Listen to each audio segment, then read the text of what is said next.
Assalamualaikum warahmatullahi wabarakatuh. Perkenalkan, nama saya Almiati. Saya dari Prodi PAI dengan NIM 2042023390. Mata kuliah Psikologi Perkembangan, dosen pengampu Nasihatuddin Jahro, SPSI, MSI. Di sini saya akan menjelaskan aliran psikoanalisis Sigmund Freud. Baik, langsung saja ke teori psikoanalisis Sigmund Freud. Psikoanalisis adalah cabang ilmu yang dikembangkan oleh Sigmund Freud dan para pengikutnya sebagai studi fungsi dan perilaku psikologis manusia.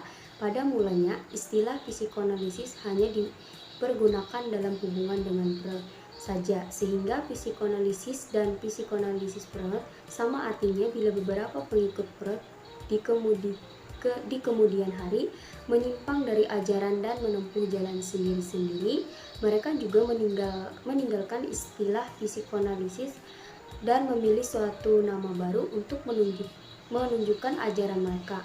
Contoh yang terkenal adalah Carl Gustav Jung dan Alfred Adler yang menciptakan nama psikologi analitis, bahasa Inggris analisa psikologi, dan psikologi individual. Psikoanalisis memiliki 3 penerapan. Yang pertama, suatu metode penelitian dari pikiran. Yang kedua, suatu ilmu pengetahuan sistematis dan mengenai perilaku manusia. 3. Suatu metode perlakuan terhadap penyakit psikologis atau emosional.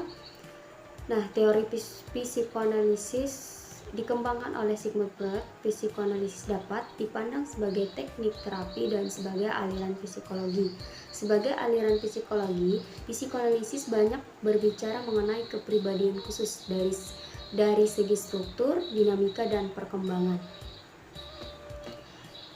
Masuk ke D, hakikat peserta didik. Yang pertama, struktur kepribadian.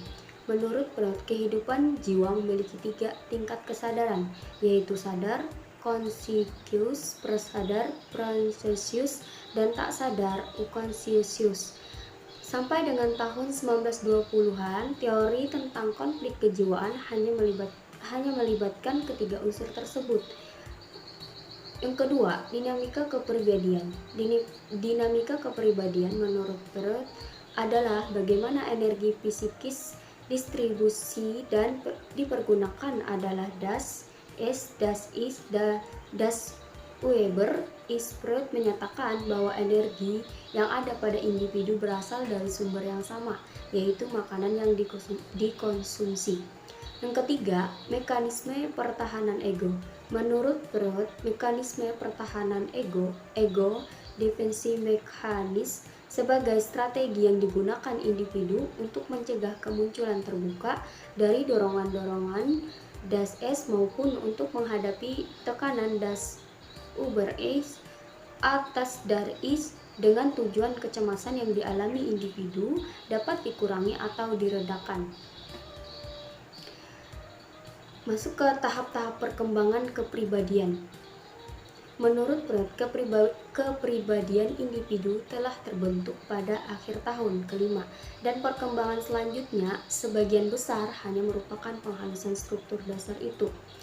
Kelima fase perkembangan kepribadian adalah sebagai berikut. Yang pertama, fase oral stage. 0 sampai dengan 18 bulan, bagian tubuh yang sensitif terhadap rangsangan adalah mulut. Yang kedua, fase anal stage, kira-kira usia 18 bulan sampai 3 tahun. Pada fase ini, bagian tubuh yang sensitif adalah anus. Yang ketiga, fase valis stage, kira-kira usia 3 sampai 6 tahun. Bagian tubuh yang sensitif pada fase valis adalah alat kelamin. Yang keempat, fase latency stage, kira-kira usia 6 sampai pubertas. Pada fase ini, dorongan seks cenderung bersifat laten atau tertekan. Yang kelima, fase genital stage, terjadi sejak individu memasuki pubertas, dan selanjutnya pada masa ini individu telah mengalami kematangan pada organ reproduksi. Selanjutnya, problematika pendidikan dan solusinya menurut psikoanalisis. Beberapa peranan penting dari diagonis dan perbaikan belajar dapat dikemukakan antara lain sebagai berikut.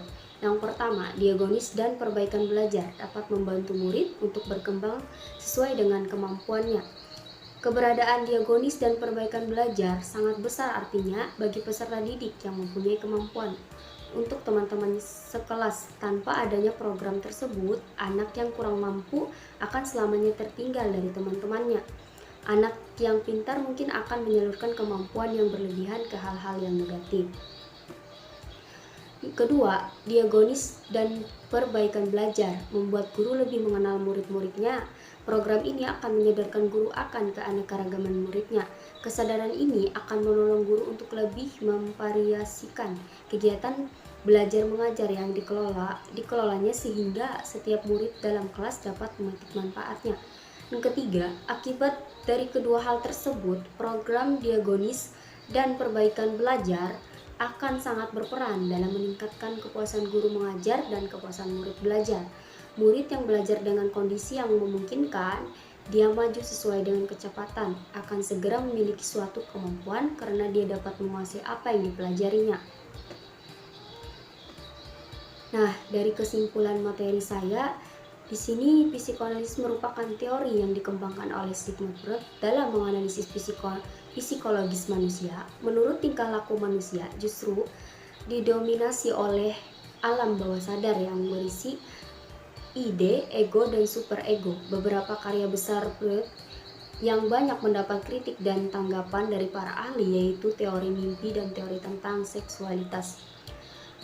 Dalam pendidikan, konsep psikoanalisis juga diaplikasikan ke dalam, artinya pendidikan juga perlu mempertimbangkan konsep-konsep psikoanalisis dalam mengembangkan dan mendidik siswanya. Salah satu dengan memperhatikan konsep dari psikoanalisis yang menyatakan bahwa manusia merupakan makhluk yang memiliki keinginan dan kebutuhan dasar.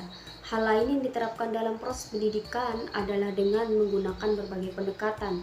Dalam proses bimbingan kepada para siswa dibutuhkan pendekatan secara personal dalam menangani peserta didik yang memiliki sikap agresif yang berlebihan. Hal lain juga terlihat dalam proses pendidikan inklusif dan pendidikan kreatif. Nah, kedua jenis pendidikan ini mengadopsi konsep-konsep psikoanalisis dalam mengembangkan peserta didiknya. Baik, mungkin itu saja yang dapat saya sampaikan. Kurang dan lebihnya mohon maaf. Terima kasih. Wassalamualaikum warahmatullahi wabarakatuh.